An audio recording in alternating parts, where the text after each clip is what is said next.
बेटे आप लोग पीछे बोलिएगा नहीं। यस्यानन्दतरङ्गशीकरसमा स्वादेन देवा समे आनन्दाब्धिविगाहनं विदधति लोकाश्च मोदान्विताः।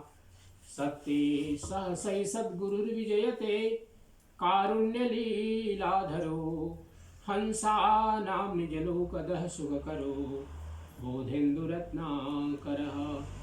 यो ब्रह्माणं विदधाति पूर्वं यो वै वेदांश प्रणोति तस्मै तमः देवामात्मबुद्धिप्रकाशं मुमुक्षुर्वै शरणमहं प्रपद्ये मुमुक्षुर्वै शरणमहं प्रपद्ये।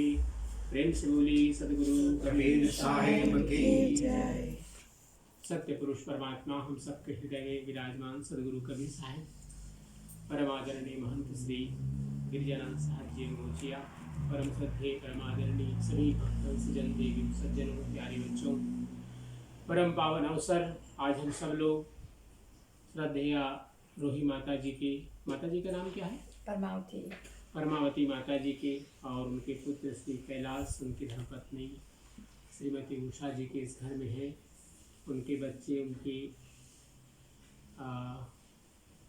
माता जी की 2 बेटियां, उनके परिवार और हमारे महंत साहब जी के साथ में आए उनकी धर्मपत्नी और अभिषेक जी, सभी लोग सद्गुरु कबीर साहब के इस पवित्र संध्या पाठ में हम सब लोग उपस्थित हैं। और उपस्थित होने का जो विषयक प्रसंग है वह है हमारे सत्यलोकवासी श्री नवजवाहिर साधु संत भक्त देवचंद साहब जी रोही साहब की आज 10वें दिन की ये संध्या है। और उनके निमित्त से आज की ये भजन और सत्संग का समायोजन आप सब परिवारजनों ने मिलकर के किया है। संध्या पाठ मुझे याद है 1996, 1997, 1997 में जब हमारी महंती विधि हुई पंच श्री हजूर 1008 उदित नाम साहब जी के माध्यम से उन्होंने मुझे पंजा दिया, महंती पंजा और शैली ताज माला। तो उन्होंने एक बहुत सुंदर बात मुझसे कही कि प्रवचन, भजन, सत्संग, साधना, ध्यान ये सब करिए, लेकिन संध्या पाठ का सबसे अधिक प्रचार करिए, क्योंकि संध्या पाठ हमारे कबीर पंथ का कहना चाहिए गागर में सागर है। क्यों गागर में सागर है? सद्गुरु कबीर साहब की मूल वाणी उसमें संग्रहित की गई है। यद्यपि प्रारंभ की जो संध्या पाठ है उसमें पाठ में भिन्नता है, कहीं साखियाँ, कहीं इस तरह के उसमें भिन्नता है, लेकिन संध्या पाठ में जितने भी जहाँ के भी संध्या पाठ हो, जो भी संध्या पाठ हम लोग करते हैं, गिरिजानंद साहब के संध्या पाठ, यहाँ रोही परिवार का संध्या पाठ, उधर अभिलक परिवार का संध्या पाठ, या हम लोग जो पाठ करते हैं, शुरुआती जो प्रथम अध्याय है उसमें कुछ भिन्नता है, लेकिन बाद में गुरुदया सागर और चेतावनी, कबीर जम्मन चाहे पुकारिया, चाहे वो ज्ञान गुदड़ी हो, बाद की जो साखियाँ हैं, ये सब एक समान है। और जो अंतर भी है, लेकिन वाणी सब सद्गुरु कबीर साहब है। और इन वाणियों में सद्गुरु कबीर साहब ने इतने सुंदर सुंदर, जिन्होंने भी संग्रह किया है संध्या पाठ का, क्योंकि संध्या पाठ सद्गुरु कबीर साहब तो कुछ लिखते नहीं थे, वो तो अपनी वाणी से गाते थे, बोलते थे, और वो अपने आप में भजन बन जाता था, दोहे साखियाँ बन जाती थी, और जो उनके भक्त होते थे वो लोग लिखते थे। तो जिन्होंने संग्रह किया कि इसको प्रतिदिन पाठ किया जाए, तो क्यों पाठ किया जाए? केवल पाठ करने से लाभ नहीं मिलेगा, क्योंकि पाठ करना और उसको जीवन में अपनाना है ना। तो सबसे बड़ी बात है कि हम जब संध्या पाठ करते हैं तो जो नियम आप देख रहे हैं सब तो करना ही चाहिए, लेकिन साथ ही साथ निज स्वरूप का ध्यान करना चाहिए। निज स्वरूप क्या है? एक है बाहरी शरीर, जिसको आप जानते हैं कि ये महंत साहब का शरीर है, और एक शरीर है जो अंतः शरीर है, निज स्वरूप है, आत्म स्वरूप है। उसका ध्यान करने के लिए सद्गुरु कबीर साहब कहते हैं और इसीलिए उन्होंने कहा कि शब्द न बिन से डेही, कहाँ ही कबीर हम शब्द से नहीं। विज्ञान सूत्र में ये बात आती है कि सदगुरु कबीर साहब ने कहा कि शब्द, चाहे ये अक्षर वाला शब्द हो, क्योंकि सदगुरु कबीर साहब ने अक्षर शब्द को नहीं कहा है, यद्यपि ये अक्षर भी कभी समाप्त नहीं होता। सदगुरु कबीर साहब ने कहा उस आत्म तत्व को शब्द कहा, और क्षर, अक्षर और निरक्षर, तीन उसकी श्रेणी बतलाई सदगुरु कबीर साहब ने। संसार क्षर है अर्थात नाशवान है। क्षर कहते हैं, संस्कृत शब्द है ये। क्षर कहते हैं जो एक दिन नाश हो जाएगा। अक्षर जो कभी नाश नहीं होगा, जैसा है वैसा ही रहेगा।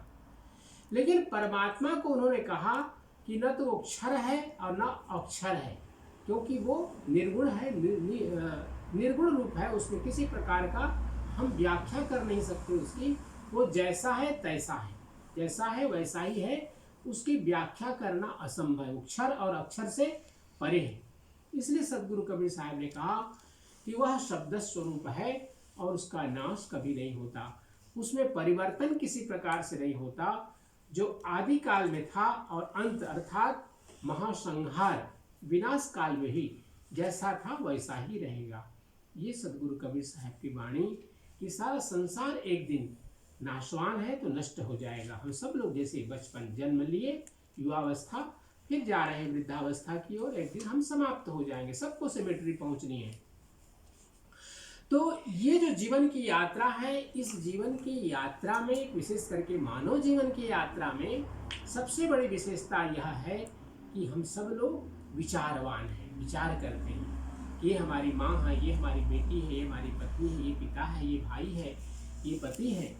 ये जो विचार करना है, हम विद्या अध्ययन करते हैं, अनेक अनेक प्रकार के विज्ञान के माध्यम से रिसर्च करते हैं, आविष्कार करते हैं, और इस प्रकार से जीवन को सुखद बनाने का प्रयास करते हैं, सुखमय बनाने का प्रयास करते हैं। अनेक अनेक सुखमय सुखद गाड़ियाँ, एरोप्लेन, अब तो रॉकेट मंगल पर चले गए, चंद्रयान चंद्र पर चले गए।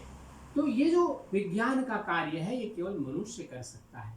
तो एक यात्रा है विकास का और एक यात्रा है विनाश का। विनाश का यात्रा क्या है? जैसे अभी रसिया और यूक्रेन में हो रहा है, हमास और गाजा पट्टी और इजराइल में हो रहा है। तो ये जो एक प्रकार का विनाश का कार्य भी कौन कर रहा है? मनुष्य ही कर रहा है। मनुष्य के विचारों में अगर विकृति आ गई, अहंकार आ गया, ईगो आ गया, एक दूसरे को हराने का, नीचा दिखाने का भाव आ गया, तो विनाश की ओर अपने विचार को लगाता है, विवेक को लगाता है। और यही मनुष्य विकास की ओर लगाता है कि हम समाज का ज़्यादा से ज़्यादा सुखमय, आनंद और विकास कैसे कर सकते हैं, समाज का किस प्रकार विकास हो कि सब लोग शांति और आनंद पूर्वक रह सकें। ये विचारों की विशेषता है कि विचार को हम उसका सदुपयोग करते हैं। तो सदगुरु कबीर साहब ने सामाजिक जीवन के बारे में भी यही कहा कि हमारा जीवन में एक संतुलन होना चाहिए कि हम अपने जीवन का सदुपयोग करें, क्योंकि अनमोल ये मानव जीवन मिला है।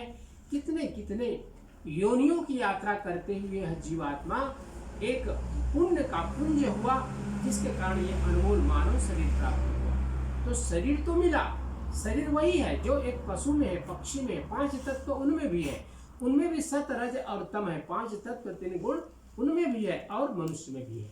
तो मनुष्य की विशेषता यही है कि हम विचारवान हैं। खाना पीना सोना, अपनी संतति की वृद्धि करना पशु पक्षी भी करते हैं, मनुष्य भी करता है। लेकिन जब मनुष्य करता है तो विचार पूर्वक करता है, विवाह करता है, तब उसके बाद अपने जीवनचर्या को, अपने वैवाहिक जीवन के माध्यम से वंश संतति की वृद्धि करता है। लेकिन पशुओं और पक्षियों में ये विचार नहीं होते। इसी प्रकार से पशु और पक्षी स्कूल, विद्यालय, कॉलेज, यूनिवर्सिटी नहीं खोल सकते कि कोई वहाँ पर शिक्षा मिल सके, लेकिन मनुष्य करता है, क्योंकि जो ज्ञान उसे प्राप्त हुआ है उस ज्ञान को वो आगे बढ़ाता है अपने शिष्यों के माध्यम से, अपने संतति के माध्यम से। प्रजातंतुम मां विवच्छेद से ही, अर्थात अपने ज्ञान को अपने बाद वाली पीढ़ी को समर्पित करना, ये मनुष्य का कार्य है। तो सदगुरु कबीर साहब हम सब लोगों को यही कहते हैं कि बार बार जीवन के सदुपयोगता को समझें, जीवन के मूल्य को समझें कि कितना अनमोल हमारा जीवन है और प्रत्येक क्षण प्रत्येक दिन कितना मूल्यवान है। इसको हम बराबर निरंतर ध्यान करते हुए जीवन को आगे ले जाएं। आगे कैसे ले जाना है? हम तो जा रहे हैं तो कहाँ पहुंचेंगे? मृत्यु को पहुंचेंगे। लेकिन वो मृत्यु क्या हो जाए? विद्या अमृतमश्नुते, ऐसी विद्या को, सद्विद्या को प्राप्त करें कि वो मृत्यु हमारे लिए अमृतत्व हो जाए, हम उससे मुक्ति को प्राप्त कर सकें। तमसो माँ ज्योतिर्गमय मृत्युर्मा अमृतम गमय, है ना, मृत्युर्मा अमृतम गमय। कैसे होगा ये? मृत्यु को सब प्राप्त हो रहे हैं, लेकिन वो अमृत में कैसे होगा? वो तभी हो सकता है जब हम भक्ति के मार्ग पर चलते हैं, साधना के मार्ग में चलते हैं, गुरु के बताए हुए उपदेश के मार्ग में जब चलते हैं, तब वो हमारा मार्ग मृत्युर्मा अमृतम गमय। प्रार्थना करते हैं ऋषि परमात्मा से कि हे परमात्मा, हमें मृत्यु से अमृतत्व की ओर हमें पहुंचाएं, अंधकार से प्रकाश की ओर ले चले, अज्ञान से ज्ञान की ओर ले चले।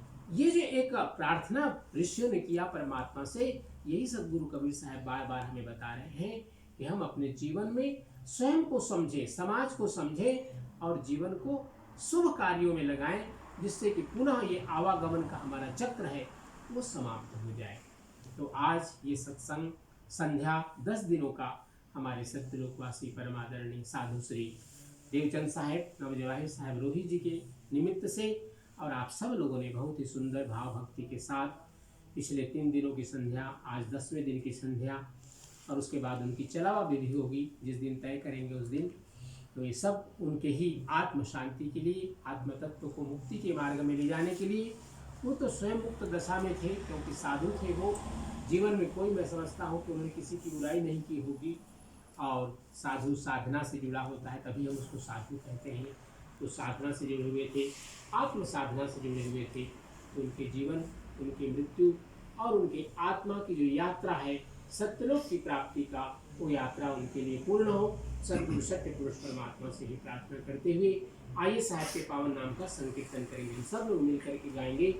सतनाम सत्यनाम सत्यनाम बोल, जय करुणामय सत्यनाम बोल, सत्यनाम सत्यनाम सत्यनाम बोल, जय करुणामय सत्यनाम बोल, सत्यनाम सत्यनाम सत्यनाम बोल, जय करुणामय सत्यनाम बोल। सभी को दिखाइए। सत्यनाम सत्यनाम सत्यनाम बोल, जय करुणामय सत्यनाम बोल, सत्यनाम सत्यनाम सत्यनाम बोल, जय करुणामय सत्यनाम बोल, जय करुणामय सत्यनाम बोल, जय करुणामय सत्यनाम बोल। प्रेम से बोलिए सद्गुरु कबीर साहिब की जय, सद्गुरु कबीर साहिब की जय, सद्गुरु कबीर साहिब की जय। सब लोग मिलकर 3 बार बंदगी करेंगे। साहिब बंदगी, साहिब बंदगी, साहिब बंदगी।